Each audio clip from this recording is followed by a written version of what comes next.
Welcome, guys, to The Balanced Business Dad. Remember, this is a conversation that focuses on the balance of the important pillars of the life of the everyday dad. Those pillars include faith, health, marriage, fatherhood, brotherhood, and career or business. All right, welcome back to episode 3 of The Balanced Business Dad. This is your host, Dustin Hogue, and as always, I'm here with my co-host, RJ Campbell. Hello, everybody. Today, we have a very special guest right out of my backyard, RJ's backyard in St. Louis, Missouri. We have an extremely close friend of mine, a mentor of mine, Mr. Tim Grimmett. Hello. So, Tim is the first person we're interviewing on this podcast, and there's a lot of reasons to that. Tim is, well, he hits all of the buckets. Tim is a father. He's a husband of 32 years. So, again, I was like 5 when he got married. A father of 3 beautiful daughters.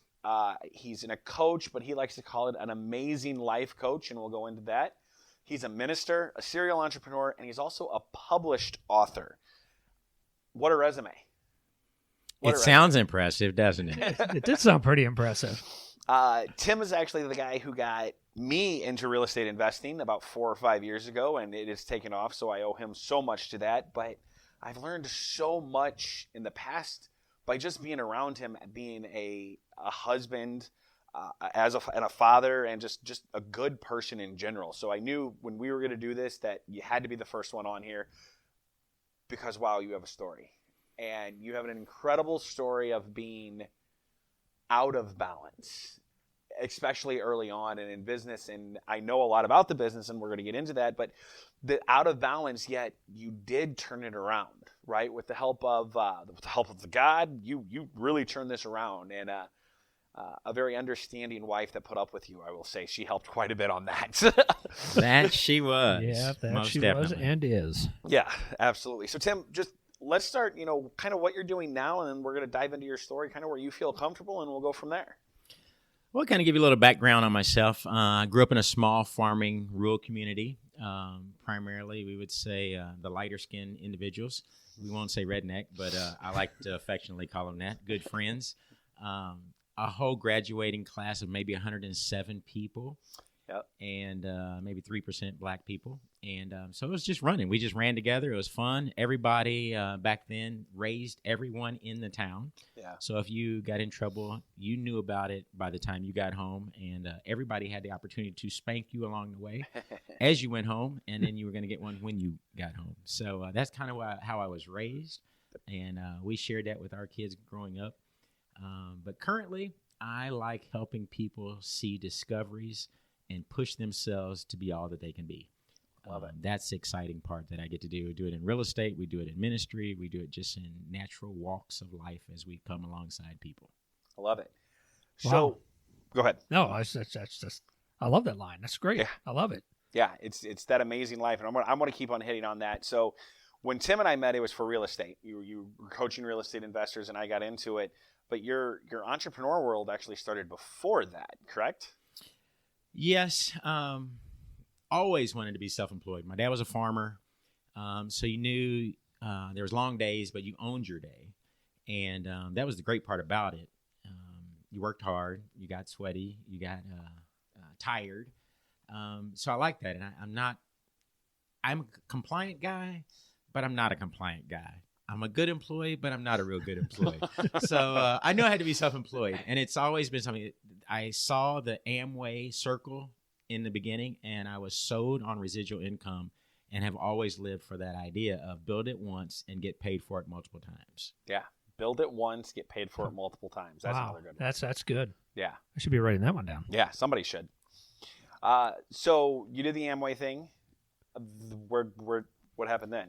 Oh man, it was just one of many. My kids often ask, and when they're asked, what does your father do? They're like, I don't know. Yeah. He's done many things. I've sold jewelry. I've sold MLMs. I've sold the water filter treatment systems. I've, done many different things. Real estate, mortgage company, property management company, construction crews. I've worked in as an assistant project manager in a for real construction company. Been a district supervisor for Aldi Food. That's what I did when I graduated coming out of college. And I quickly quit that job to go into network marketing and my father thought I was absolutely crazy. Yeah. And wife kind of did too. I think you got a crazy story to tell. Yeah, absolutely. That relates to that. Yeah. So it's been good, but I just love creating new opportunities, and what gets you up out of bed and makes you want to run, and try to just figure out how you're going to do it. Yeah, I love that. So you tried all these businesses, real estate, which I love the story of where you were working and how you quit that job. So you got to tell me that one. You got to tell that story. Well, it was February 9th. Yep. Anthony Robbins comes in St. Louis, and he's got the rah-rah down at the Dome, I do believe. Yep. And February 10th, this time I'm working at Quick Trip. And so that's a local, very big gas station here in St. Louis. Yep. Definitely. Everybody loves it. Everybody loves Quick Trip. And to be qualified, you have to either be in sports or be in athletics or be military. Yeah. And I was in all of those. So you can follow a standard operating procedure. Yeah. So they're interchangeable. But he came in, and his joy was to see if he could make me upset every day. And at this point, I had just pretty much had enough. I had a lot of rah-rah in me still left over from Anthony Robbins. And he said something, and I was like, I don't think I'm going to be here tomorrow. And when you say he, your boss. The My boss. boss. His name was Tom, and I'm not going to say his last name. Yeah, I His probably name was shouldn't. Tom. Yeah, so that's the boss. But yes, he had driven me for a while, and I said to myself, I think I'm done. Now, at this point, I had a rehab going, and things were looking good, but I hadn't been paid yet. Right. And I just quit the next day. I went in and said, this is it. I'm done, and I'm out of here. February 11th, 2000, I quit my job. And then the realization comes, hey, you need income. In real estate, you get paid about every 4 months. Yeah. So I finished up the rehab probably 90 days later because I had 90 days worth of pay. And right at the end of that, when you start waking up in the middle of the night sweating and is this really going to work? I closed on my deal, made $28,000, which was about half of what I was getting paid, and never looked back and was full-time from that point on. Yeah, which I love that story. I kind of have a similar story, and I bet a lot of the dads out here listening are either on the verge of that or took the leap already, right? And so it's so good to be able to listen and talk to other dads who have done that.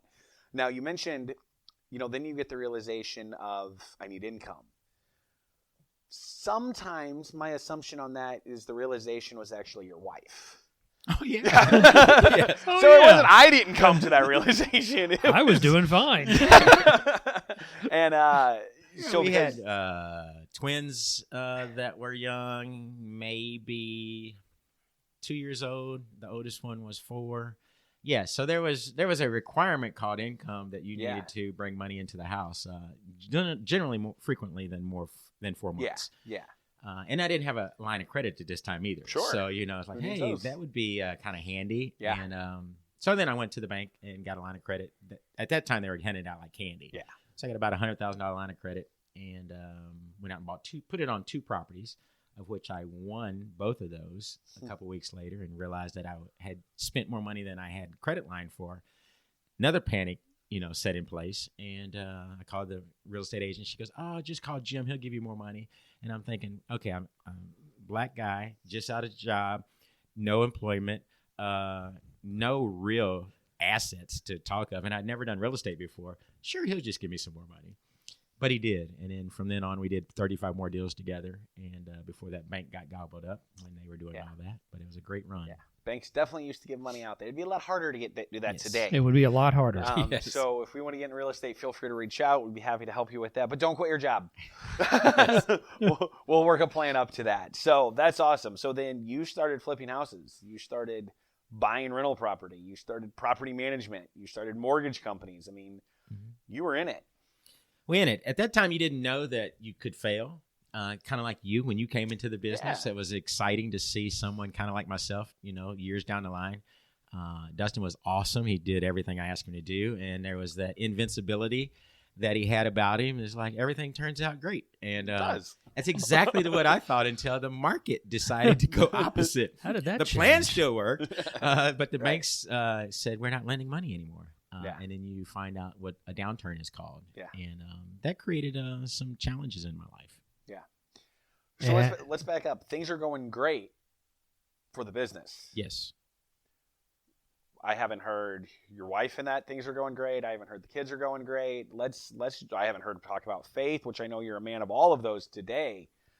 So let's I think this is the perfect time to dive into that story. Wow, let's go. Yeah, I'm going to call you out. Okay, so everything was going beautiful. And you know when things are going beautiful, you try to throw a monkey wrench in it just to mess it up. So we're looking at probably $40,000 worth of expenses going out every month. I've got about 20 employees, about 7 LLC businesses running, and chaos ensues. Moral failure, get involved with someone in the office that I shouldn't have. That goes awry, and that was much, much deeper sin. Been sexual misconduct and addicted to sex for many years, pornography and the whole deal. And it was a train wreck happening. Got found out, and this was on a Friday night. And I didn't want my wife to find out from someone else. So on Sunday, I didn't take communion, and we went through church service. I was a regular attender, one of those that sits in a pew and it's really not hitting you. And that day, her mom was in hospice, in JCA. I don't know if I knew that part. And that's when I told her. We kind of pulled her to the side and didn't know that the girls were watching, and she went ballistic, and the girls saw that. She said, "You take the girls home," and I took them and probably pulled to Mason and 40 and pulled off the side of the road and confessed to my kids, and they were 6 and probably 8 at that time. The oldest one understood what was going on. The younger ones, yeah, Daddy, we forgive you. But it was at that point, life really took a turn. Yeah. And we started, from that point forward, exploding fights every now and then. My wife got home. She said, "We need to go see the pastor." And we went to see the pastor, and he responded like a good Christian pastor should. And he said these words to me: "Tim, I want to punch you in the stomach, but I love you." And that's how it started. And many a night, our kids we'd pack them up, go over to his house, or he'd come over to our house, and arguments would explode. But the whole family was involved the whole time. I mean, everybody knew why we were fighting for it. Divorce really wasn't an option. And my wife heard a voice that said, "Help him, help him, help him." And she did. She stayed by there. It was rough. And there was a lot of ups and downs, right. A lot of challenges. And the other thing the pastor said is, you need to study the word as if your life depended upon it. And it did. And several years later, I got called into the ministry right. as a result of that. And I'm telling you, never, ever in my wildest imagination would I have thought I'd be an ordained pastor, preaching from the pulpit, sharing the word when I was, as Paul said, one of the worst of the offenders. Mm-hmm. And that puts balance back in your life. Yeah. But it was really, really out of balance. I mean, I'd come home from working and spend another 2 hours not being, present with my family, running, working 7 days a week, all chasing the money, the dollar. We were going to have a world headquarters out of St. Louis, and that was the selling point. But sacrificing my family for the money was not the answer. Right. No. Not the answer. Right. I want to point out a line that I wrote down. I don't know if you meant to say it this way, but when you said your whole family was involved, when you're at night and the pastor would come over and you had fights from time to time, or maybe more often than time to time, mm-hmm. that was interesting. You said, my whole family knew we were fighting for it. Mm-hmm. You didn't say we knew we were fighting. We were fighting for it. Did you mean to say that we were fighting for it? Or yes. Just okay? Because I think that's interesting. So it wasn't a fight of, I hate you, I'm mad at you. It's, we're fighting for this. We're fighting for this marriage. We're fighting for this relationship. We're fighting for the family. At least that's what I hear. Mm-hmm. I want to. That's what I heard from it. Maybe that's what I heard. Not what you were thinking then, but that's definitely what happened. There were both versions, trust me. Yeah. I hate you and I'm mad at you today. And but yes, we were fighting for it. And that's something that I didn't want the kids to think something they had done created this problem and it's their burden. Right. It was definitely my burden. And they were open to ask me questions, and we often had family discussions. I had counseling every Wednesday night. It was that was with the pastor. Then I had individual counseling, and then later on, my wife and I had counseling together. And then our also idea was to have the girls have counseling, and they did 2 years of counseling so that they wouldn't hate all men and all men were bad, and to unpack all of that. And the girls would openly share with their friends. One of the most troubling days we had in our life was my oldest daughter wrote a paper, my worst day of my life, and where she explained everything that had happened. And we were sitting on the kitchen floor all crying and discussing, what that looked like and what happened and how we unpacked that. So our kids often would share with other kids at school. They were the camp counselors, so they could relate to a lot of kids who had challenges and issues in their life. Everybody thought, we had the perfect life and everything looked good, but often they would share and continue to share. And people call us, that we've been through this. Probably 6 months ago, we had a lady call that she had been unfaithful in her marriage, and just reached out to us and said, "Hey, can you help us?" And but we get that from time to time, even with our ministry now called Date Your Mate, where we try to help peoples have a fulfilling marriage. Right. It can always be better, and that's kind of where we get with the amazing life. It can always be more amazing. Yeah. Wow. There's a lot to unpack there, Tim. First of all, thank you so much. The transparency, there's no doubt in my mind what you just shared is going to help a lot of the dads listening today. But man, there's so much there to talk about, right? It's the crazy balance, but man, the business is going awesome, right? I mean, how many of us listening right now want that 20 employees, because of $40,000 a month is going out, there should be a lot more coming in. I mean, that's how the business math works. I'm not great at math, but I know this part's supposed to be higher than this part, right? Yep. Yes. Like things are looking good, yet it's exploding internally, right? You mentioned this is a train wreck. It was a very long train wreck, and sometimes you can't stop those trains. Oh, yes. Yes. I mean, there was a lot of unpacking on this. I mean, you're talking about you just destroyed trust that you had with your wife, with your children. That took a long time to rebuild. Yeah. It was probably, I want to say 14 years later before my wife, we're driving down 270 and she says, "I really think you love me and the girls." Wow. Now, I thought I had demonstrated that a long time before that, but I don't get to set the timeline on any of that. Right. So I just keep trying every day. I get up. I try to prove my trust. I try to prove my worthiness. And she gets to determine when she feels loved. And there's a lot of work that, if your wife doesn't feel loved, that's a question we should ask our wife frequently. Do you feel loved? Do you feel secure? And do you feel significant? If not, we got work to do every single day. Yeah, guys, we're going to have those in the show notes, those 3 questions, because that's pretty powerful there. What are those 3 questions again? Do you feel loved? Yep. Do you feel significant? And do you feel safe? Yeah, that's huge, guys. And ask your spouse that, right? Ask your wife that. Ask the significant other if you're not married. Ask them. And if that, I'm going to say that could be maybe a tough conversation for people to ask that question. But there's ways we can get that question out. Maybe write it. Maybe write a letter, however. But I think they need to hear that, and I think they need to be asked that. That's huge. I love that. Yeah, we've written that down. Those are 3 things that women are looking for in a relationship. 100%. Yeah. Women are different than men. They want to feel loved. Yeah. They want to feel safe, and they want to feel valued or be significant. Yeah. And that's so true. And we forget that. Yeah. As partners, as husbands, as boyfriends. Yeah. So, I mean, we cut the pillars, right? The pillars about this whole thing are the faith, the health, the marriage, the fatherhood, the brotherhood, and the career. And we've talked about a lot of them. We talked about the faith. We talked about jumping into the word. Becoming the minister is really what helped kind of get us some balance back in our lives.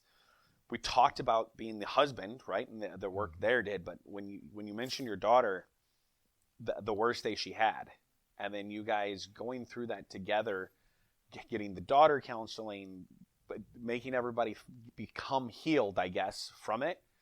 Guys, I hope all the dads out there listening, you have now hope if that's going on with whatever could be going on in your lives, that there's hope there, yet you have to communicate. You have to be open to your children.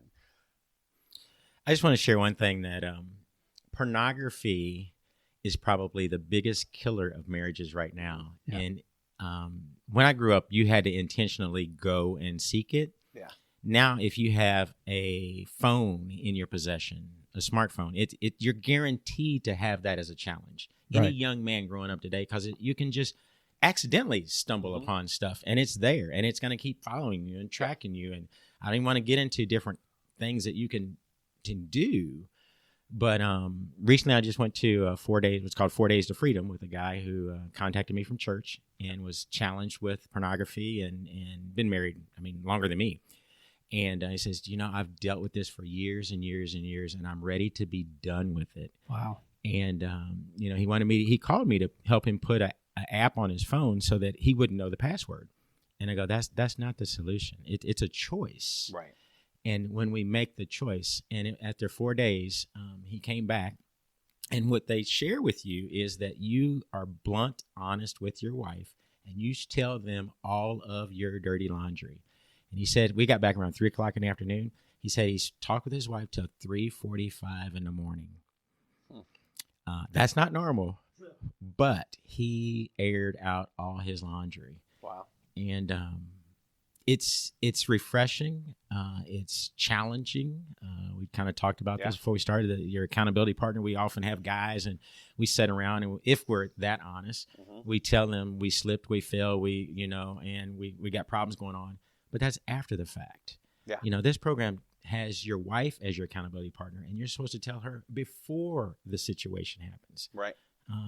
Last night I had a situation where I was just, challenged sleeping, and, fantasies is something that I deal with.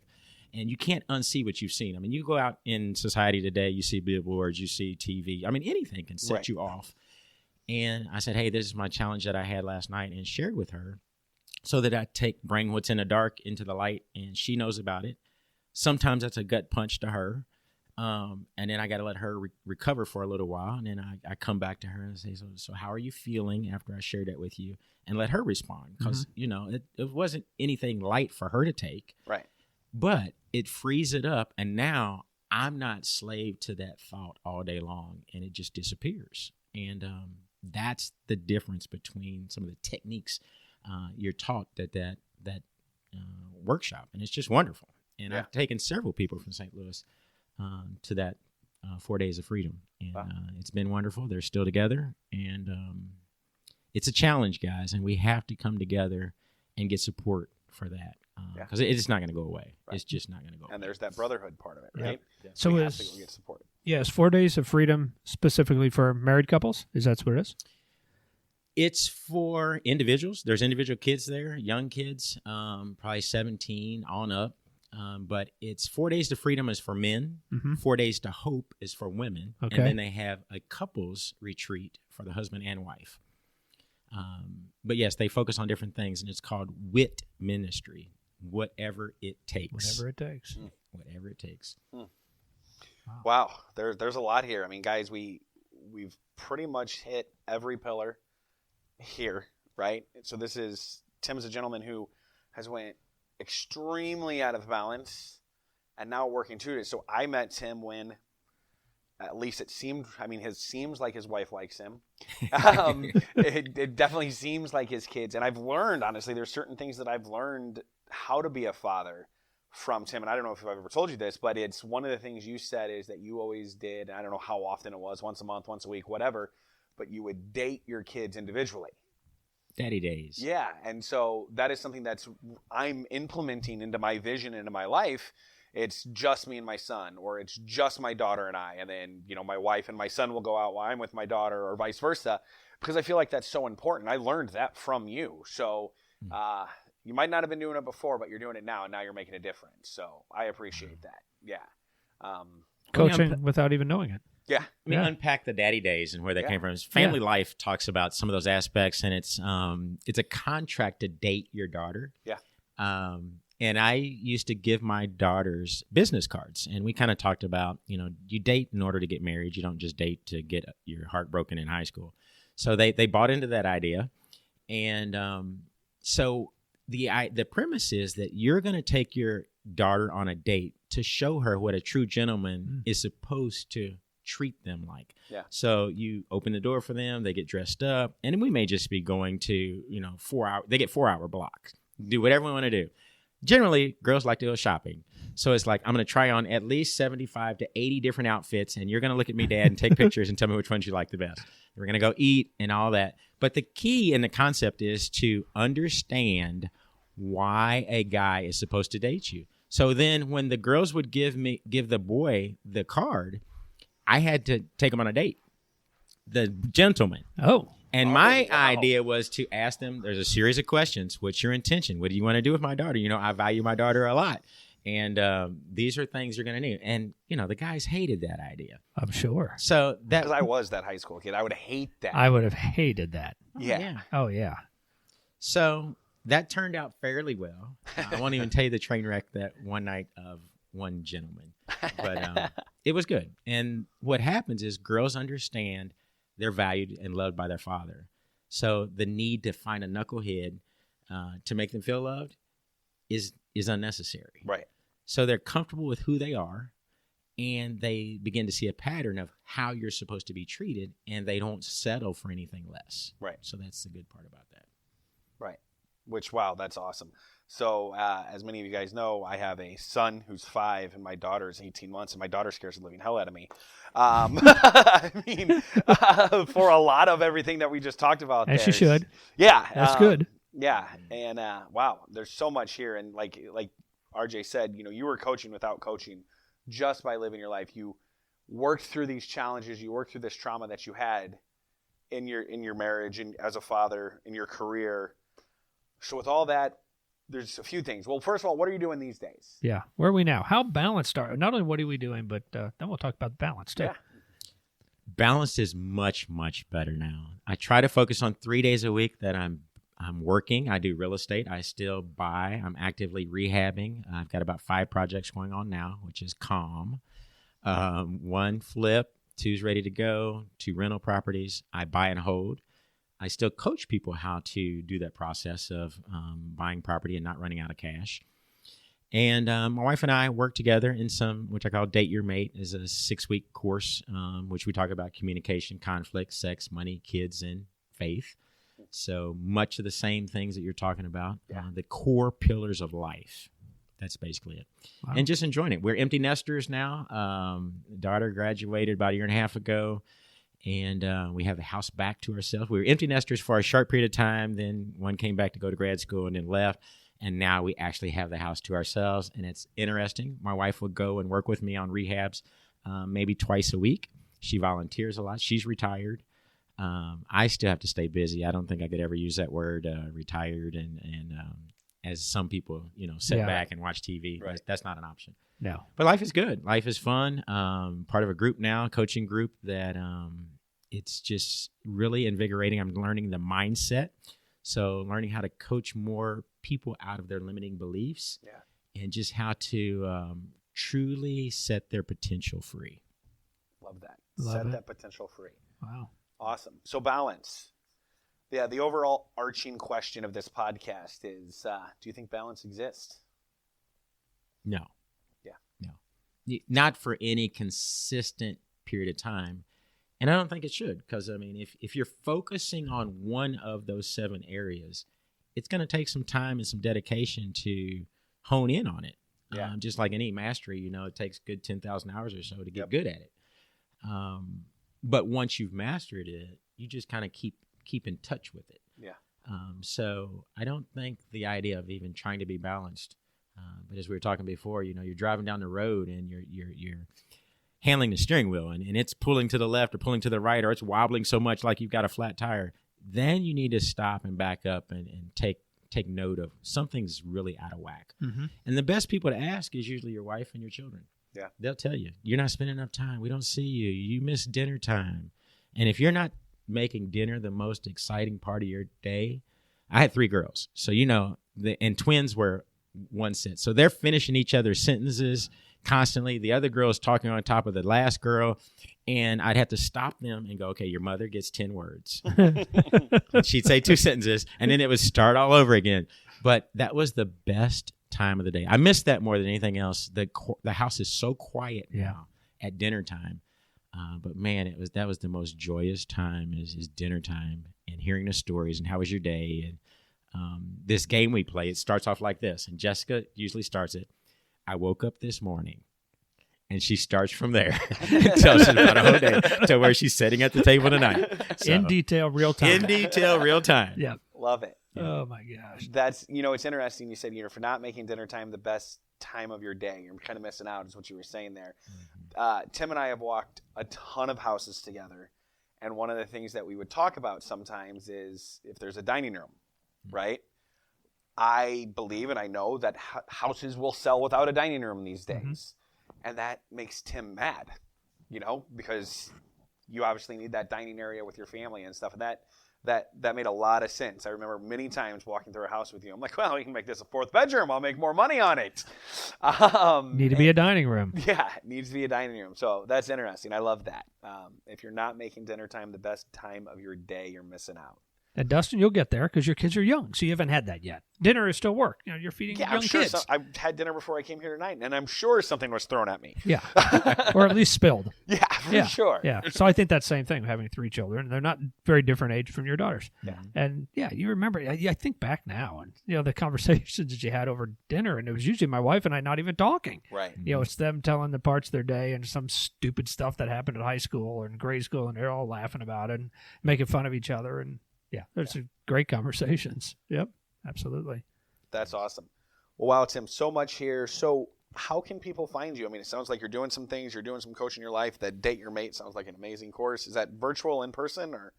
Actually, we do 2 a year. Okay. And one is in person and one is virtual. Love it. So that's one of the wonderful pieces of that. There's 2 websites you can grab me at. Okay. TimGrimmett.com. It's Tim, T-I-M, Grimmett, GRIMMETT.com, or AmazingLife.net. Either one of those places, you'll catch most of the information, and that's the best way to reach me. And we'll have that in the show notes for everybody, absolutely. If you weren't writing those down while you were driving in your car. And the only way really to get a hold of me is to call me on the phone, because I'm old school. Yeah, Tim's one of those guys, you text him and then he calls. I'm like, no. That was the idea of the text. Text you on purpose. Yeah, I don't want to talk. We're working through Tim's technology here. But Tim, again, thank you so much. I am 100% confident that there's going to be dads listening to this that you're going to touch that needed to hear a lot of this, because, again, so much of this conversation, the reason we're doing this is to make sure other dads know that they're not alone through these challenges, that we're striving for balance and we're striving for each one of these pillars to get better. Yeah. Guys, you can always carry on the conversation in our Facebook group at facebook.com/bbdad. You can find us at thebalancedbusinessdad.com. That's all we have. Yeah. Email us at info@thebalancedbusinessdad.com. Yep. Thanks, Tim. Hey, you're welcome. This was appreciate fantastic. you having me. Yeah, wow. Yep. Yeah, there's a lot there. That was fantastic. Thanks for sharing all that. That's greatly appreciated, I'm sure, by a lot of people. Yep, absolutely. Guys, we're signing off. Make it a great one and strive for that balance.